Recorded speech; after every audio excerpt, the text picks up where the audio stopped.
চলুন ফিরে যাই আমাদের আজকের অতিথি কবি ও চিন্তক আহমেদ স্বপন মাহমুদের কাছে। এত গুণী একজন মানুষ, প্রগতিশীল চিন্তার অধিকারী, যার চিন্তা ভাবনা সৃষ্টি আমাদের সমাজকে অনেকাংশে পরিবর্তন করেছে, আরজ আলী মাতব্বর। তার এই মৃত্যুবার্ষিকীতে শুরুতেই তার কোন দিকটি সম্পর্কে আলোকপাত করবেন? আরজ আলী মাতব্বরের এই আজকে মৃত্যুবার্ষিকীতে তার প্রতি শ্রদ্ধা জানাই। তিনি, আপনি বললেন যে তিনি একজন গুণী মানুষ ছিলেন এবং একজন বিস্ময়কর প্রতিভা। আরজ আলী মাতব্বর মূলত আমাদের ধর্ম, বিশ্বাস, আমাদের কুসংস্কার, যে অন্ধকার যে জগৎ, সেখানে কিছু আলো ফেলতে চেয়েছেন এবং সেটা প্রশ্ন করে করে উনি আলোকপাত করেছেন। অনেকগুলা বিষয় মানে উনি বলতে চেয়েছেন যে বিশ্বাসগুলো আমরা সামাজিকভাবে, যেসব কুসংস্কার আছে আমাদের মনে, সেগুলো উনি প্রশ্ন করেছেন, ভাঙতে চেয়েছেন। যেসব ধর্মীয় বিশ্বাস আছে, গল্প গুজব আছে, ধর্মের মধ্যে অনেক রূপকথাও কিন্তু ঢুকে যায়, ওই রূপকথাগুলো নিয়ে উনি প্রশ্ন তুলেছেন এবং বিভিন্ন ধর্মের মতগুলা বলেছেন। খালি ইসলাম ধর্ম না, আপনার ধরেন সনাতন ধর্ম, হিন্দু ধর্ম বা ইহুদি ধর্ম, খ্রিস্টান ধর্ম, বৌদ্ধ ধর্ম, অর্থাৎ জৈন ধর্ম, অর্থাৎ ধর্মীয় যে বিষয়গুলো সেটা তুলনা করে উনি প্রশ্ন করে গেছেন। কিন্তু তিনি যেটা করেছেন, তিনি কিন্তু আপনাকে সিদ্ধান্ত দেন নাই, উনি আপনার পাঠকের বিবেচনার উপর ছেড়েছেন আর কি। এইটা ওনার একটা বড় জায়গা ছিল। এবং সৃষ্টিতত্ত্ব, সৃষ্টি রহস্য নিয়ে তার একটা বই আছে, সৃষ্টির রহস্য। ওখানেও কিন্তু সৃষ্টিতত্ত্ব নিয়ে উনি বলেছেন যে সৃষ্টিতত্ত্ব নিয়ে যেমন বিজ্ঞান একভাবে বলে, ধর্ম একভাবে বলে, এক এক ধর্ম এক একভাবে বলে, এক এক জাতিগোষ্ঠী এক একভাবে বলে, এই তুলনাগুলো কিন্তু উনি করে গেছেন। করে গিয়ে উনি সমাজের কাছে তার চিন্তার বিষয়টা উনি হাজির করেছেন এবং সমাজকে বলতে চেয়েছেন যে তোমরা এখন ভাবো কোন বিষয়টা তুমি যৌক্তিকভাবে তুমি গ্রহণ করতে পারো। এবং ধর্ম বিজ্ঞানের তুলনা সেটা উনি করে গেছেন।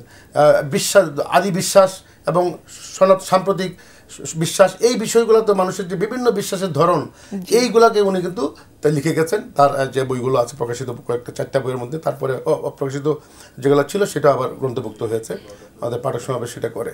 তো তার সৃষ্টির সন্ধান অথবা আপনার সৃষ্টির রহস্য, এই বইগুলাই গুরুত্বপূর্ণ।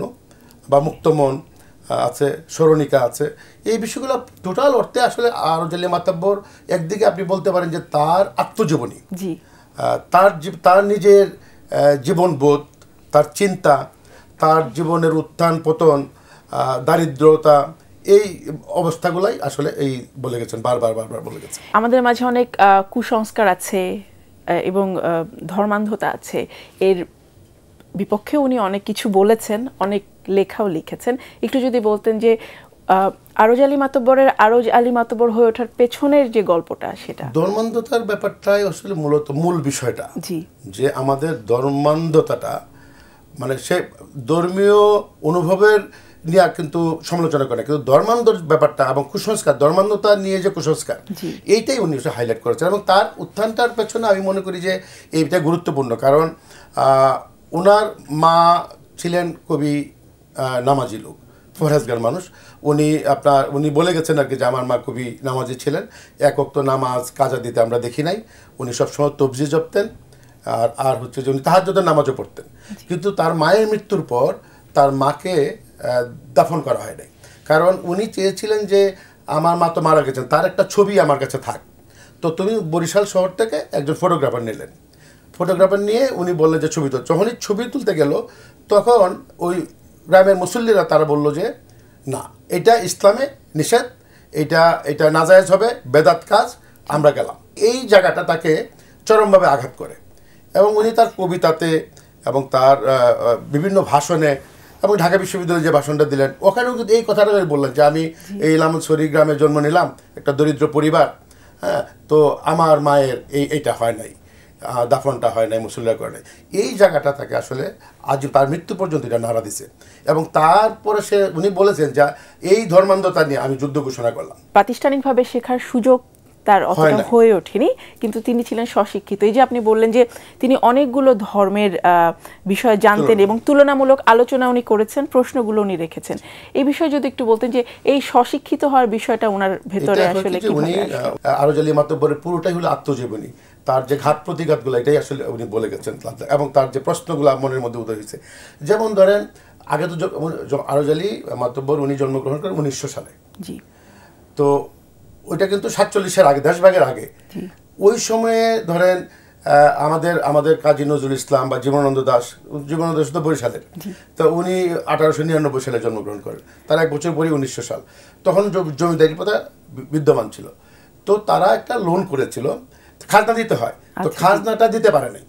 খাজনা নিতে না পারে তাদের 2 একর বা মতান্তরে 5 একর জমি ছিল বা বিঘা, এইটা নিলামে বিক্রি করে দেয়। নিলামে বিক্রি করে দেওয়ার পরে তাদের তো আর কিছু নাই, তো একটা ভূমি আছে, ভিটাটা আছে, কিন্তু ভিটার কোনো যে যারা যে ছাউনি থাকে এইগুলো নিয়ে যায়। তারপরে তারা অভাব অনটনে থাকতে থাকে। তো আরজালি মাতব্বর পাশের গ্রামের একটা মক্তবে উনি ক্লাস 2 পর্যন্ত পড়েছিলেন আর কি। তো এই ঘটনাটা কিন্তু উনি বর্ণনা করে গেছেন যে কি দুঃখ দুর্দশা, কারণ ওনার বাবা মারা যায় ওনার বয়স যখন 4-5 বছর, ওই সময় ওনার বাবা মারা যায়। তাহলে মা ধরেন অন্যের বাড়িতে কাজ করে এই সেই করে করতেন, এবং আরজালি মাতব্বরও কিন্তু এই কাজকর্মগুলোকে সহযোগিতা করতেন, বাচ্চা অবস্থাতে তার কাজ করতে হইতো, ফলে পড়াশোনা আর তিনি করতে পারেন নাই। এবং এই যে তার ঘর বাড়ি থাকে, তখন গ্রামের কিছু লোকজন তাদেরকে শন জাতীয় দিয়ে একটু জাস্ট, উনি বলছেন যে 5 হাত বাই 6 হাত একটা ঘরের মধ্যে আমরা থাকতাম।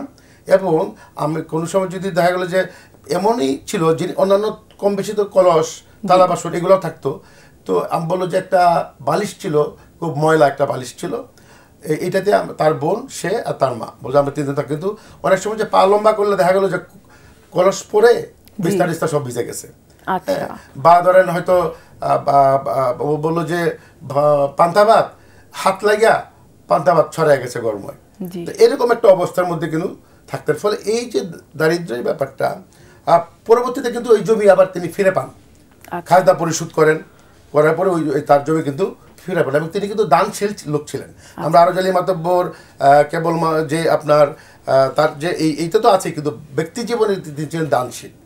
এবং তিনি আপনার এই যে লাইব্রেরি করে গেছেন, এবং তার যে পঠনটা ছিল যে তারপরে সে এই যে তো এটা তো দারিদ্র অবস্থাটা ছিল, কিন্তু পড়াশোনায় কিন্তু উনি গ্যাপ দেন, উনি পড়তে শুরু করলেন।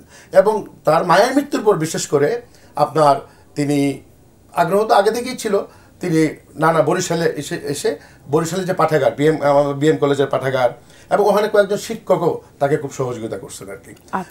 হ্যাঁ, তার চিন্তাকে করছেন, বইপত্র দিয়েছেন, এবং তিনি নিজে লাইব্রেরি করেছিলেন। তার একটা 1961 সালে সাইক্লোনে আপনার তার যে কয়েক হাজার বই নষ্ট হয়ে যায়। তো পরবর্তীতে তিনি যে তার বরিশাল কলেজে এসে, এবং বরিশালের যে অন্যান্য লাইব্রেরি যেগুলো আছে সেই লাইব্রেরিগুলোতে উনি বই নিতে শুরু করেন, এবং টিচাররা তাকে অনেক সহযোগিতা করেন। তো এইটা ছিল তার মানে পড়াশোনার পেছনে তার আগ্রহটা জন্মায় মূলত ওই ঘটনার ধাক্কাটা, যে ধর্মান্ধতার বিষয়টা, তাহলে আমার পড়াশোনা করতে হবে, আমাকে জানতে হবে, এবং এটা নিয়ে আমার লিখতে হবে যে আমার মায়ের দাফনটা হইল না কেন, কোন সমাজে আমরা আছি, কেমন একটা অন্ধকার, কি অন্ধ বিশ্বাসের মধ্যে আছি যে একটা দাফন হয় না, যে একজন নামাজি ছিলেন। উনি বলে গেছেন যে ছবি তুলতে চাইলাম তো আমি, তো দোষ হলে তো আমার হয়েছে, আমার মায়ের কি অপরাধ, আমার মায়ের কেন দাফন হইল না, জানাজা হইল না কেন, জানাজা হইল না, দাফন হইল না। তো এই যে মায়ের মৃত্যুটা, তখন বললো যে না, তাহলে আমাকে এই ধর্মান্ধতার বিষয়ে কাজ করতে হবে। তখনই উনি পঠন শুরু করেন আর কি। এবং শেষ পর্যন্ত তো আমরা জানি যে তার যে বইগুলো যেগুলো আছে, এইটা ধরেন সত্যের সন্ধান, মানে নামগুলা দেখি সৃষ্টির রহস্য, এই সত্য সন্ধান করতে গিয়ে, সত্য অনুসন্ধান করতে গিয়ে, এই যে অনুসন্ধিৎসু, এই সত্যের সন্ধান করতে গিয়ে কিন্তু তারই সৃষ্টি। তার প্রগতিশীল চিন্তা এবং সৃষ্টির জন্য পাকিস্তান আমলে তাকে নিষিদ্ধ ঘোষণা করা হয়েছিল। আর সত্যের সন্ধান যখন উনি করলেন, তো এটা তখন পাকিস্তান সরকার নিষিদ্ধ করে। তো নিষিদ্ধ করার পরে জানা যায় যেটা, যে কোর্টে তার হয়, মানে তার গ্রেপ্তার করে নাই, কোর্টে এটা এক ধরনের তাকে খালাস দেয়।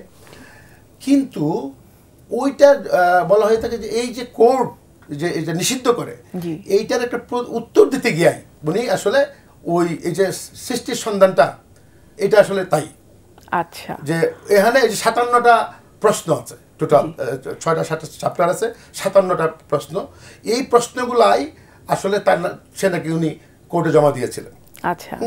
কিন্তু আরো ঘটনা ঘটে, ধরেন তাকে, এটা কিন্তু বইটা তখন লেখার 22 বছর পরে, 73 সালে এটা প্রকাশিত হয় স্বাধীন হওয়ার পরে আর কি, বাংলাদেশ স্বাধীন হওয়ার পরে বইটা প্রকাশ হয়। আর সেই পাকিস্তান আমলে তো 71-এর আগ পর্যন্ত তো এটা নিষিদ্ধ ছিল, এটা প্রকাশ হয়। এবং প্রকাশ হওয়ার পরেও কোনো ঘটনা 74 সালে তাকে কিন্তু অপহরণ করার চেষ্টা করা হয়। কিছু মুরিদ ওই অঞ্চলের তারা তাকে তুলে নিতে যায়, তখন এলাকার লোকজন এটা প্রতিরোধ করে, হ্যাঁ, এবং নিতে পারে, কারণ তারা দেখলো যে এই যে সত্যের সন্ধানটা, হ্যাঁ, এটা তো আপনার সত্যের সন্ধান মানে এটা হলো যে এখানে যে বক্তব্যগুলো উনি দেখছেন এইটা দেখলো প্রচলিত ধর্মবিশ্বাসে এটা যেন আঘাত করা হচ্ছে, তো যে কারণে এটা তাকে কিন্তু করছে, তার কিন্তু নিতে পারে না একটা শ্রেণী, ধর্মান্ধ শ্রেণীটা তাকে, মৌলবাদ শ্রেণীটা তাকে নিতে পারে না। কিন্তু প্রগতিশীল মহলে যারা চিন্তক তারা কিন্তু প্রায় প্রত্যেকেই ওই সময়টায় 80-90-এর দশকে ঢাকাতে কিন্তু আরজালি মাতব্বর একটা আলোচনার বিষয় ছিলেন। এবং আমাদের যারা যেমন আহমদ শরীফ বলেন, আমাদের সিরাজুল ইসলাম চৌধুরী বলেন, আমাদের হাসান আজিজুল হক, আমাদের কবি শামসুর রহমান, হাসনাত আব্দুল হাই, প্রত্যেকেই কিন্তু সৈয়দ শামসুল হক, প্রত্যেকেই কিন্তু তাকে নিয়ে কথা বলে গেছেন। তাহলে কোন মহলে তার চিন্তাটা আপনার ছড়িয়ে পড়ে আর কি। এবং আমরা দেখছি যে আমরা যখন শাহবাগে 80-90 দশকে আড্ডা দিই, আমাদের তরুণদের মধ্যেও সেই সময়ে আরজালি মাতব্বর কিন্তু আলোচনার বিষয়। এবং উনি কিন্তু লালন সাইজির কথা উনি বলে গেছেন, তার লেখায় আছে। এবং উনি বলছিলেন যে মানব ধর্ম, এই ধর্ম আছে, তমুক ধর্ম আছে, নানা ধর্ম আছে, কিন্তু মানব ধর্ম বলতে একটা কিছু থাকা দরকার, হ্যাঁ, যে মানব ধর্ম এটা। এবং এই যে তার জিজ্ঞাসাটা কিন্তু একটা পরম্পরা। আপনি দেখবেন যে তার কিছু বড় মানে ধরেন 19 শতকেই আমাদের মোহাম্মদ জালালউদ্দিন খাঁ, উনিও কিন্তু প্রশ্ন করে গেছেন, জিজ্ঞাসা জালালউদ্দিন খাঁ কি উনি বলছেন, জালালউদ্দিন খাঁ সাহেব বললেন যে মনের মধ্যে আছে কাবা, কেন তুমি মক্কা যাবা, তার গানে, বা মানুষ তুই কোরআন ভোজো, এই মন্ত্রণা কে দিয়াছে, মানুষ ভোজো কোরআন খোঁজো, পাতায় পাতায় সাক্ষী আছে। প্রশ্ন জিজ্ঞাসা রেখে গেলেন। একইভাবে উনি সৃষ্টি, সত্য, স্রষ্টা, সৃষ্টি, নানান বিষয়ে ধর্ম, বিশ্বাস, এইগুলোকে উনি প্রশ্ন করে গেছেন। এবং এই প্রশ্নটা মূলত আমি বলি যে উদয় হয়েছে এই যে আমার মা তো নামাজি ছিল, আমার মার দাফন হলো না কেন, তুমি কোন ধর্ম বিশ্বাসে আমার মাকে তুমি বললা যে দাফন করবা না, ইসলামে এটা নিষেধ। আজকে কি সেই, আজকে দেখেন, আজকে কি আমরা তো সবাই ছবি তুলতেছি, আজকে ছবি তোলা হারাম আর কেউ বলে না, ঠিক না? আজকে আপনার টিভি দেখা হারাম, এটা আর কেউ বলে না, কিন্তু এইগুলো তো ছিল সমাজে, ছবি তোলা যাবে না, হারাম। আপনার টিভি এইগুলো যখন আসছে না, এটা দেখা যাবে না, হারাম। এইগুলা কিন্তু দেখেন সময়ান্তরে চেঞ্জ হয়। তো এইটা আরজালি মাতব্বর আগেই ভাবতে পারছিলেন, আমরা এখন 2025-এ এসে বলতেছি, কিন্তু উনি সেই 19 শতকে উনি বলছেন যে না, এইটা ঠিক না। তো দেখেন 100 বছর আগেই উনি কিন্তু বলে গেছেন। তো এই যে বলতে পারাটা, এই যে দৃষ্টি, এই যে দূরদৃষ্টি, ওই যে কুসংস্কারকে মানে আঘাত করার যে ক্ষমতা, এইটা আমাদের তরুণদের দরকার সমাজ বিকাশের জন্য। এটা খুবই জরুরি। মুক্ত চিন্তা ছাড়া, বিভিন্ন মত ছাড়া এবং সহনশীলতা ছাড়া, আপনি যে কথাটা বলছিলেন, এটা সম্ভব না। আমাদের প্রত্যেকেরই সহনশীল হওয়া দরকার। একজনের বিশ্বাস একজনকে চাপিয়ে দেওয়ার দরকার নেই। আপনার বিভিন্ন মত থাকবে সমাজে, এবং মত কখন থাকবে, যখন আপনার এই মত চর্চার জায়গাটা বিকশিত হয়। চর্চাটা কখন বিকশিত হয়, মানুষের মন গড়ে ওঠে, মানবিক হয়ে ওঠে কখন, যখন মানুষ অপরাপর বিষয়গুলোর সাথে প্রশ্ন করতে করতে শিখে। যেমন একটা বাচ্চা দেখবেন বলে কি এটা কি ওটা কি, বাচ্চার একটা প্রশ্ন থাকে না, বাচ্চাদের, ছোট বাচ্চাদের নানান কিছু তারা জানতে চায়, এটা লাল কেন, ওইটা কালো কেন, ওইটা সাদা কেন, সাদা কি, এই যে প্রশ্নগুলো তরুণদের থাকা দরকার। আমাদের সমাজের সহনশীলতাটা অনেক কমে গেছে। এই সহনশীলতা আমরা দেখলাম যে আমাদের এমনকি জুলাইয়ের পরে আমাদের যে আকাঙ্ক্ষার জায়গাটা, যে আকাঙ্ক্ষা ফেসিবাদকে হটিয়ে, যে আকাঙ্ক্ষার মধ্যে নতুন আকাঙ্ক্ষা, নতুন স্বপ্ন নিয়ে আমরা আসলাম, কিন্তু তারপরেও আমরা দেখতেছি এই বিগত 6-7 মাসে আপনার অনেকগুলো অসঙ্গতি সমাজে লক্ষ্য করা যাচ্ছে। আমি মনে করি আমাদের রাজনীতিকদের এবং তরুণ সমাজের এখানে অসঙ্গতিগুলোর সাথে যুদ্ধ ঘোষণা করা উচিত। আমরাও সে আশা করছি যে এখনকার যে অসঙ্গতি চলছে সেগুলো বন্ধ হোক, সবার মাঝে সহনশীলতা আসুক। আপনাকে অসংখ্য ধন্যবাদ আজকের এই দিনে আমাদেরকে সময় দেওয়ার জন্য। আপনাকে অনেক ধন্যবাদ। প্রিয় দর্শক, এতক্ষণ কথা হচ্ছিল অতিথির সাথে। এবারের সময় হলো বিদায় নেবার। আমাদের অনুষ্ঠান সম্পর্কে আপনার যে কোনো মতামত ও পরামর্শ জানাতে লিখুন এই ঠিকানায়। প্রযোজক দিন প্রতিদিন, Bangla vision নুট tower, 110 Bir Uttam C R Datta road, Dhaka 1205। Phone 96320300 থেকে 4 পর্যন্ত। আমাদের ইমেল অ্যাড্রেস dinprotidin@banglavision.tv। আল কোরআনে বলা আছে, নিজের সৎ না হয়ে অন্য লোককে সৎ হতে উপদেশ দেওয়া অর্থহীন। দর্শক, সবাই ভালো থাকুন, সুস্থ ও সুন্দর থাকুন।